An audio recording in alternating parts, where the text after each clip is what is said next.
پھر انہوں نے اپنی مخصوص اردو میں ہمیں اپنا نقطۂ نظر سمجھایا۔ ساری گفتگو کا لب لباب یہ تھا کہ اگر نکاح نفس کے لیے کرنا ہوتا تو بیٹی کی شادی سے پہلے کر چکی ہوتی۔ اب تو انہیں خود بھی نکاح کرتے شرم آتی ہے، مگر کیا کریں، اتنا کاروبار کیسے چلے، کوئی دیکھ بھال کرنے والا بھی تو ہو۔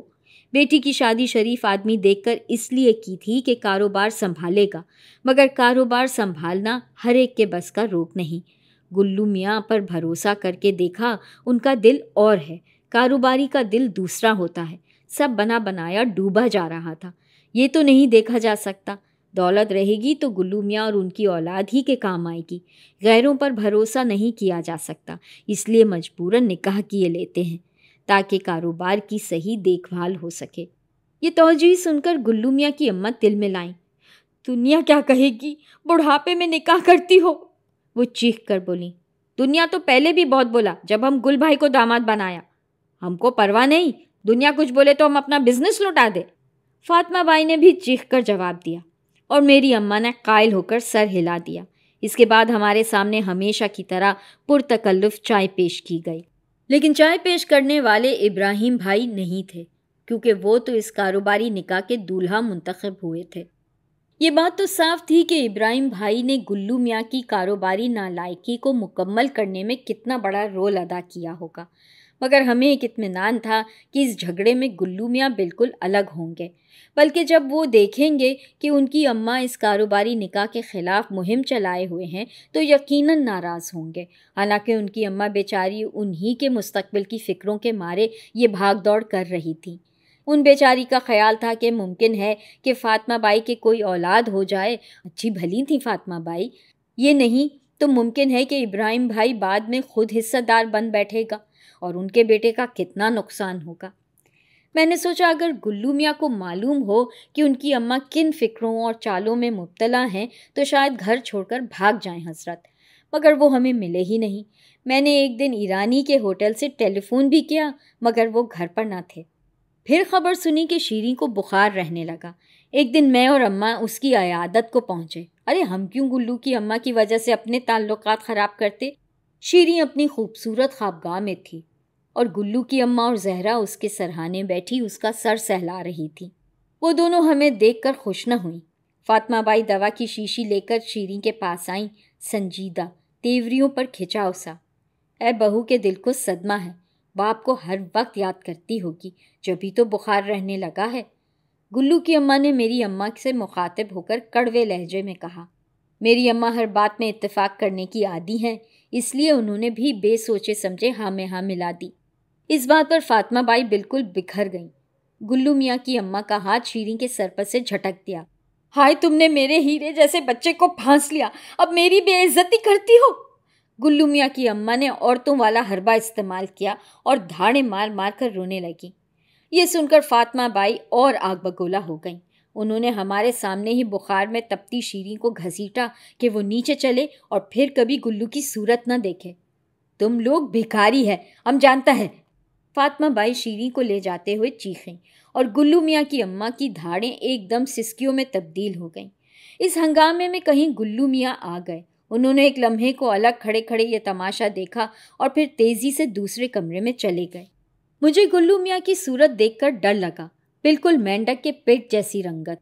سسکتی ہوئی شیریں فاطمہ بائی کے ہمراہ نیچے جا چکی تھی اور اب گلو کی اماں خاموش تھیں، مگر گلو میاں دوسرے کمرے سے نہ نکلے۔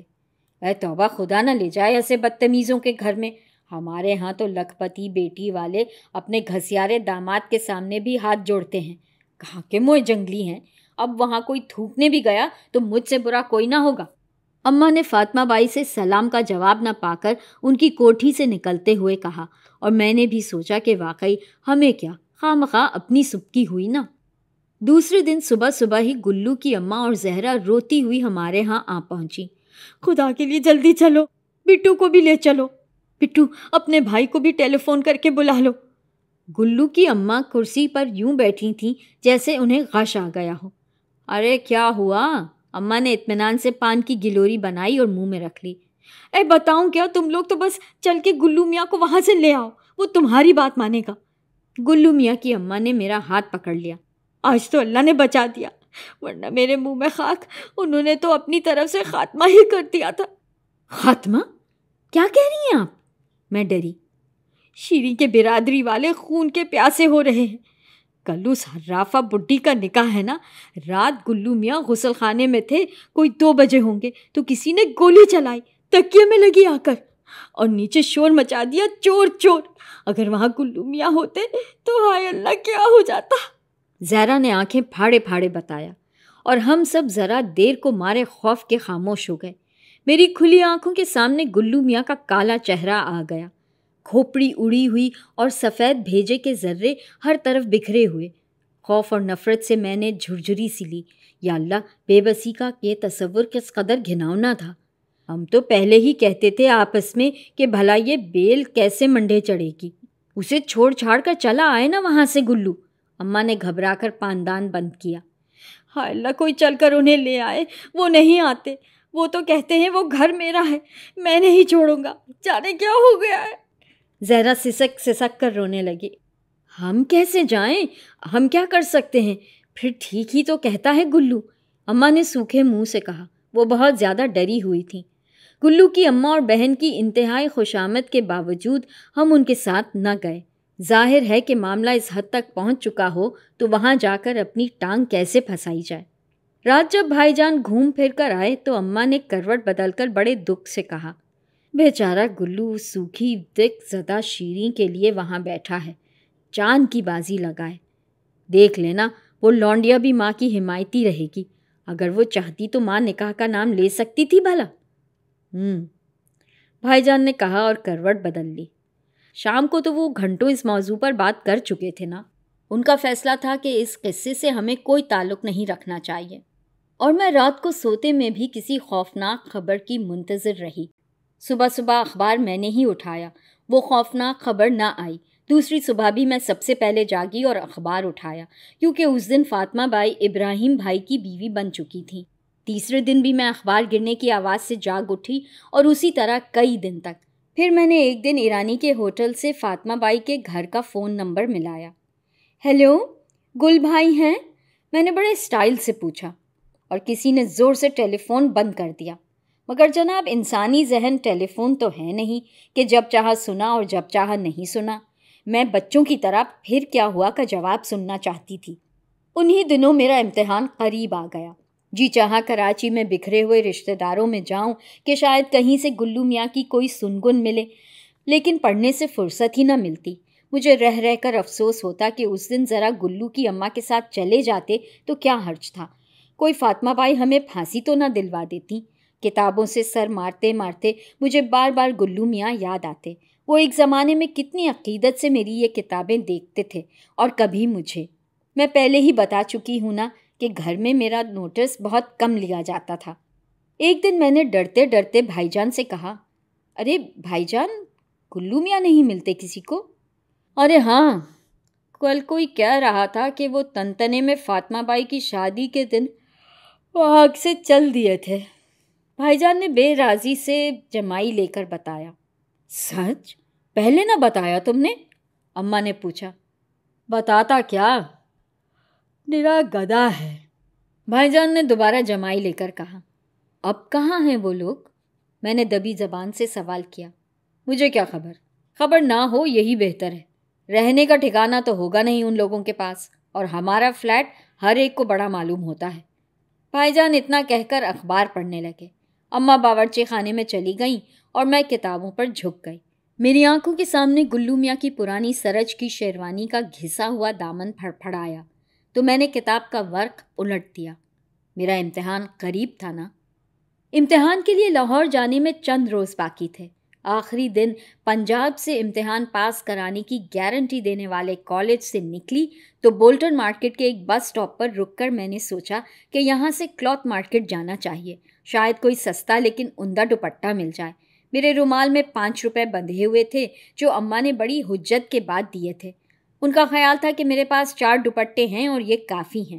اماں کی کنجوسیوں کے خیال سے میری آنکھوں میں نمی آ گئی۔ اب بھلا لاہور جانا ہو اور کوئی شیفون تک کا دوپٹہ نہ ہو، حد ہے۔ میں نے سن رکھا تھا کہ لاہور کی لڑکیاں بے حد ٹھاٹ کے کپڑے پہنتی ہیں۔